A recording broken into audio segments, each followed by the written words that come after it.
Hello दोस्तों, स्वागत है आप सभी का आपके अपने YouTube चैनल मैथ्स की नई दुनिया में। दोस्तों, आज के इस वीडियो में हम बात करेंगे क्लास 10 फिजिक्स का चैप्टर, जिसमें हम लोग ये प्रूव करेंगे। पहले चैप्टर का हमारा ये 5वां वीडियो है। इसमें हम लोग आज देखेंगे कि दर्पण सूत्र को कैसे साबित किया जाता है। दर्पण सूत्र यानी कि 1/f = 1/u + 1/v को हम लोग कैसे सिद्ध करेंगे। इसके बाद न्यूमेरिकल और मैंने बनवा भी दिया है। फिर इसके बाद भी आप कुछ क्वेश्चन न्यूमेरिकल करेंगे। फिर F = r/2 जब सिद्ध कर लेंगे तो हमारा पहला चैप्टर पूरी तरीके से खत्म, प्रकाश का परावर्तन हो जाएगा। फिर हम लोग बात करेंगे प्रकाश का अपवर्तन में। तो आज का हमारा वीडियो का जो मेन सेशन है कि दर्पण सूत्र को हम प्रूव कैसे करते हैं, साबित कैसे करते हैं, एग्जाम में बहुत बार पूछा जा चुका है। तो आप अगर इस वीडियो को लास्ट तक देख लेते हैं तो हम आशा नहीं बल्कि पूर्ण विश्वास से कहेंगे कि आप पूरे के पूरे सीख जाएंगे और आप सीखने के साथ साथ किसी दूसरे को भी सिखा सकते हैं। इसी तरीके से सीखना है कि आप दूसरे को भी सिखा लीजिए। चलिए, पहले देखिए, मैंने एक दर्पण बना दिया है। क्या किया है? मैंने एक दर्पण बना दिया है, अवतल दर्पण, क्योंकि दर्पण में हमेशा दाहिने साइड से कलर करना है। अवतल दर्पण, एक किरण है। मान लीजिए पहले यहाँ कोई वस्तु है। इस वस्तु का नाम है ए और बी। ए बी वस्तु है जो दर्पण के मुख्य अक्ष के समांतर जा रही है। तो कोई भी किरण मुख्य अक्ष के समांतर जाती है तो दर्पण से परावर्तन के बाद फोकस से होकर गुजरती है। ये बात आप बिल्कुल जानते हैं। ठीक है, यहाँ एक किरण से तो इमेज बनता नहीं है, कम से कम दो किरण लेना होता है। तो एक किरण यहाँ से डायरेक्ट इसको ध्रुव पर भेजिए, तो ध्रुव पर जाने वाली किरण क्या होती है, जितना डिग्री से जाती है उतना ही डिग्री से बाहर आ जाती है। मतलब जितना डिग्री से आपतित होती है उतना ही डिग्री से परावर्तित हो जाती है। ये आई हो गया आने वाला, आर हो गया जाने वाला, ये दोनों बराबर है। अब आपका वस्तु का पिक्चर कहाँ पे बना? तो पिक्चर यहाँ पर बना। पिक्चर का नाम लिख लेते हैं ए डैश, और नाम लिख लेते हैं हम क्या, बी डैश नाम लिख लिए। इतना हो गया। पहले आपको लिखना क्या है, इसका नाम हम एम मान लेते। यहाँ ध्यान रखना एक बात है कि दर्पण का द्वारक मान लीजिए छोटा है, एम पी के निकट है। देखिए यहाँ पे एम एन एक अवतल दर्पण है जिसका ध्रुव पी है। इसमें ए बी मुख्य अक्ष के समांतर जाती हुई किरणें दर्पण से टकराने के बाद फोकस से होकर गुजर जाती है। उसके बाद क्या होगा, दर्पण का जो इमेज बन रहा है, फोटो बन रहा है, वो यहाँ पर बन रहा है। तो सबसे पहले मैं लिख देता हूँ वस्तु कहाँ पर है, प्रतिबिंब कहाँ पर बन रहा है, फोकस कहाँ पर है। तो देख लीजिए, P से लेके A तक की दूरी वस्तु है, तब PA बराबर माइनस यू। भाषा आप लिख लीजिएगा जो मैंने बोला है। P से लेकर A डैश तक की दूरी क्या है, प्रतिबिंब दूरी है, मतलब माइनस भी है, क्योंकि अवतल दर्पण में यहाँ पे फोकस भी इधर है, वस्तु भी इधर ही है, प्रतिबिंब भी इधर ही बन रहा है, तो मतलब तीनों चीज माइनस में होगा। तो फोकस दूरी P से लेके F तक की जो दूरी है वो है माइनस F। ये था इसके अनुसार। अब हम लोग को यहाँ से क्या करना है वो देखेंगे। तो हम लोग सबसे पहले क्या करेंगे, दो त्रिभुज में बात करेंगे। एक त्रिभुज ध्यान दीजिएगा, ए डैश बी डैश और एफ।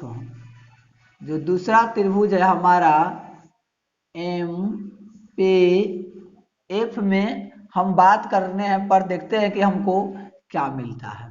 देखिए ए डैश बी डैश एफ, ये छोटा वाला मिला हमको, ये ए डैश बी डैश एफ। देखिए ये छोटा वाला मिला। अब एम पी एफ हमको एक ऐसा त्रिभुज मिला, यहाँ पे एफ है, यहाँ पे पी है और यहाँ पे एम है। ठीक है, तो इस तरीके से हमको त्रिभुज मिला। इस त्रिभुज में और इस त्रिभुज में बात कीजिएगा तो पहला आपका आएगा कि ये दोनों कोण आपस में क्या है, बराबर है। किससे? शीर्षाभिमुख। शीर्षाभिमुख का मतलब एक दूसरे के मुंह के सामने है। तो पहला तो हम लोग लिखेंगे angle A dash F B dash बराबर है एंगल पी एफ एम के, किससे? तो यहाँ पे लिख देंगे शीर्षाभिमुख या वर्टिकली अपोजिट से। उसके बाद दूसरा क्या लिखेंगे? B dash A dash P, B dash A dash P, ई जो बराबर होगा क्या है? इन 90 डिग्री का कोण आपको दिख रहा है कि नहीं? यहाँ पर दिख रहा है। तो ये भी जो है ना, हम बोले हैं दर्पण का द्वारक छोटा होगा तो ये क्या होगा? ये इस पे लंब होता है। मान लीजिए दर्पण का मुंह छोटा है तो क्या होगा? एक सीधा लाइन होगा, और सीधा लाइन होगा तो क्या हो जाएगा? लंब हो जाएगा। तो यही लिए आप लिख सकते हैं क्या कि एम पी एफ बराबर 90 डिग्री। ठीक है, ये आपको आ गया। तो आप इसमें क्या देखें कि दो गो कोण आपस में क्या हो गया? आपको बराबर हो गया। तो दो गो कोण बराबर हो गया तो आप एक पढ़े होइएगा समरूप त्रिभुज, छठा चैप्टर में गणित का, कि यदि दो त्रिभुज के दो कोण बराबर होते हैं तो वो दोनों त्रिभुज क्या होते हैं? आपस में समरूप हो जाते हैं। और समरूप त्रिभुज के क्या होते हैं? कोण बराबर होते हैं और संगत भुजा उसके अनुपात में होते हैं। तो दो कोण बराबर हुआ तो ये त्रिभुज समरूप होगा कि नहीं? तो त्रिभुज एम पी एफ समरूप का चित्र ऐसे होता है। त्रिभुज ए डैश बी डैश एफ आपका हो गया। हम ये भी जानते हैं कि समरूप त्रिभुज के संगत भुजा के अनुपात में होता है। ठीक है, तो संगत भुजा के अनुपात में हम लोग लिखना चाहेंगे तो हम लिख सकते हैं कि नहीं? देखिए, अगर इसका लंब वाला साइड लेंगे तो इसका लंब ई वाला साइड होगा, तो एम पी बटा ए डैश बी डैश संगत भुजा के अनुपात। तो एक और संगत भुजा हम लोग ले लेते हैं। तो एक और संगत भुजा हम क्या ले सकते हैं? तो देखिए, क्या अगर इस त्रिभुज का पीएफ लेंगे, इस त्रिभुज का, तो इस त्रिभुज का ए डैश एफ लेंगे कि नहीं? यही ना होता है कि समरूप त्रिभुज के संगत भुजा का अनुपात हमेशा बराबर होता है। ठीक है, किसमें? समरूप त्रिभुज में। ये हो गया हमारा, इसको मैं मान लेता हूं एक। ठीक है, लेकिन अभी मैंने आपको थोड़ा देर पहले एक बात कहा है। ठीक है, देखिए ये हो गया। उसके बाद आप देखिए, जितना दूरी लंब था उतना ही दूरी ए बी है कि नहीं है? तो आप कहिएगा बिल्कुल सही बात, कहा कि गया तो दोनों सामने सामने है और वो भी समांतर है, तो जितना ई होगा उतना ही ई होगा। तो एम पी बराबर क्या हो जाएगा? ए बी होगा कि नहीं होगा? होगा। तो अब एम पी के जगह पर ए बी रख दीजिए, तो क्या बन गया? ए बी बटा ए डैश बी डैश बराबर पी एफ बटा ए डैश एफ। इसका नाम रख दीजिए आप समीकरण 2 रख दीजिए। इसमें यहाँ तक आपको कोई दिक्कत नहीं हुआ होगा। पहले बराबर कर दिए, दो गो कोण बराबर है तो ये त्रिभुज समरूप है। समरूप त्रिभुज के संगत भुजा का अनुपात बराबर होता है, मतलब इसका लिए है बड़ा ई वाला साइड तो इसका भी ई वाला साइड, इसका ई वाला साइड तो इसका भी वही सा, मतलब संगत भुजा ही लेना है हमको। उसके बाद हम लिख दे एम पी बराबर ए बी है। क्यों है? क्योंकि ये दोनों एक दूसरे के समांतर गया है, तो ये लिख दिए। ये हमारा क्या हो गया? समीकरण नंबर 2 हो गया। अब इसी तरीके से अब हम थोड़ा आगे बात करते हैं अगले त्रिभुज में। अगले त्रिभुज आते हैं हम लोग फिर। अब देखिए, हम लोग अब आएंगे दूसरे त्रिभुज में। दूसरे त्रिभुज में कौन में आए? तो देखिए, ए डैश बी डैश पी, ए डैश बी डैश पी एवं त्रिभुज, यहाँ पे एक और त्रिभुज ए बी पी में आते हैं। ए बी पी में बात करते हैं। तो पहला तो हमको दिख रहा है कि कोण आई बराबर कोण आर, तब angle B P A, B P A equal to A P B, sorry A P नहीं, ए डैश से लेंगे इसको, इस त्रिभुज में है तो A dash P B dash. क्यों? क्योंकि angle I equal to angle R परावर्तन के नियम से आपतन कोण परावर्तन कोण के बराबर होता है। ठीक है, इतना तक तो हम लोगों ने देख लिया। अब दूसरा देखिए, तो दूसरा आप कहिएगा कि B A P, angle B A P जो है बराबर है B dash A dash P dash के, B dash A dash P के। क्यों? क्योंकि ये 90 डिग्री के कारण, 90 वस्तु को हमेशा रखेंगे तो खड़ा ना रखेंगे, प्रतिबिंब भी बनेगा तो हमेशा क्या बनेगा? सीधा बनेगा, तिरछा नहीं बनता है। तो यहाँ पे क्या बना? सीधा बना। तो इतना लिख दिया था। क्या अब इहो दोनों त्रिभुज आपस में समरूप होगा कि नहीं होगा? आप बोलिए तो आप कहिएगा मास्टर साहब लिख दीजिए ए बी पी जो त्रिभुज है, ई ए डैश बी डैश पी के क्या है? समरूप हो गया। अब फिर हम वही बात लगाएंगे, समरूप त्रिभुज के संगत भुजा के अनुपात हमेशा बराबर होता है। तो इसके संगत भुजा आप कौन कौन लीजिएगा? तो इसके संगत भुजा में हम लोग ले सकते हैं कि देखिए, इसको मिटा सकते हैं, इसको मिटा देंगे, और जो जो दो त्रिभुज है उसमें हम लोग बात करेंगे। अगर हम ए बी लेते हैं तो ए बी बटा ए डैश बी डैश होगा कि नहीं होगा? का है? तो आप कहिएगा, हम कहेंगे में लंब लिया है तो एहू में तो लंबे लेंगे ना, तो बातें भूकंप वाला हो जाएगा। तो फिर ए बी बटा ए डैश बी डैश और बराबर करेंगे। देखिए, अब हम इसका एपी लेते हैं, एपी, तो इसका कौन लेंगे? ए डैश पी लेंगे। क्या लेंगे? ए डैश पी। और इसी समीकरण का नाम दे दीजिए 3। क्या समझे?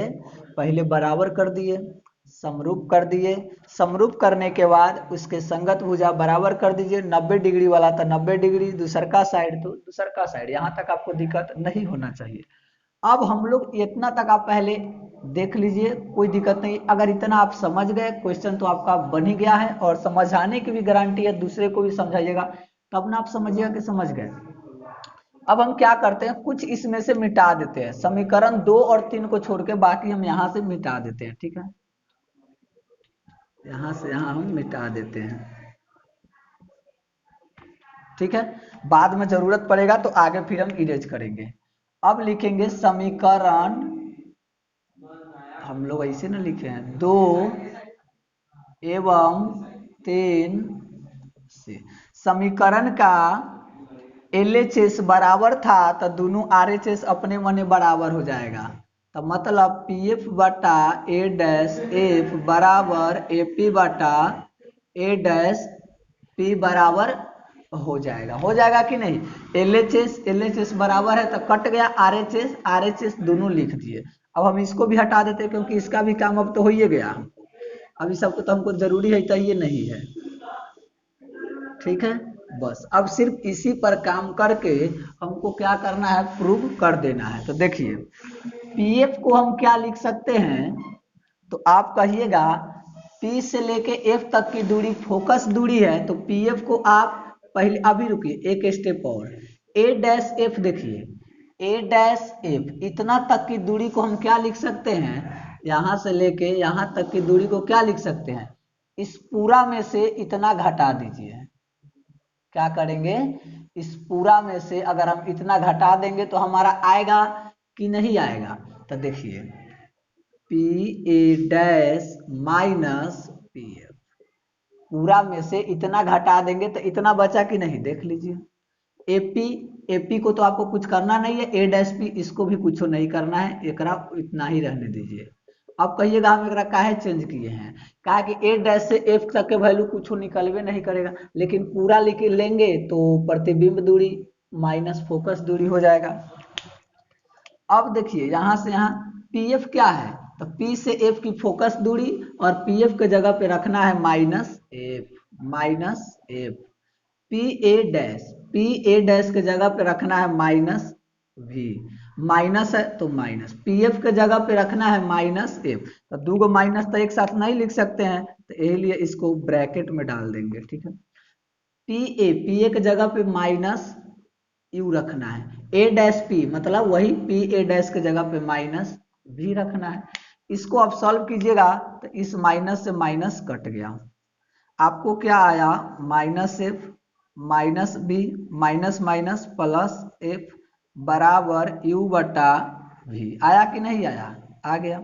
अब क्या करना है, अब तो आपको पता है बराबर है तो क्रॉस गुना होगा, तो क्रॉस गुना v को f से करेंगे तो क्या आएगा, माइनस वी एफ, बराबर u को v से करेंगे तो minus U V plus U F. आ गया, ध्यान दीजिएगा। अब क्या करना है, प्रत्येक को यू वी एफ से भाग दे देना है। क्या करना है, भाग देना है।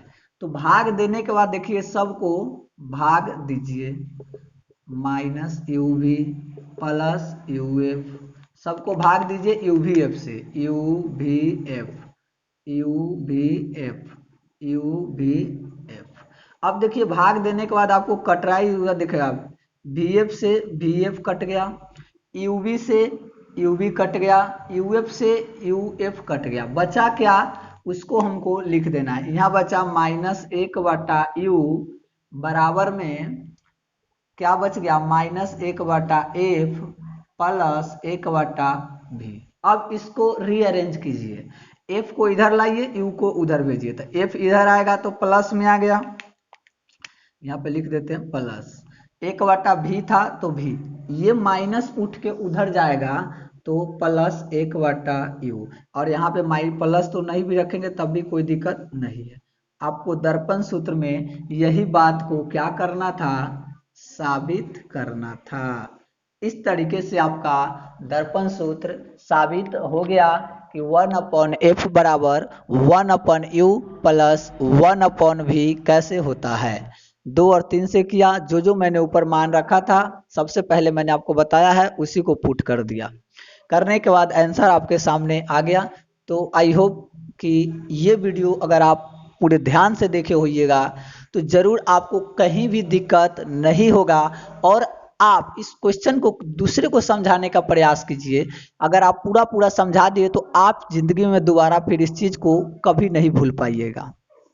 ठीक है, आशा करता हूं कि यह वीडियो आपको अच्छा लगा होगा। तो प्लीज एक रिक्वेस्ट है कि आप इस चैनल को सब्सक्राइब कर लीजिए, ताकि बहुत सारे अच्छे क्वालिटी के वीडियो, अच्छे तरीके, अच्छे चीज सीखने को आपको मिलेंगे 10th क्लास के अलावे भी।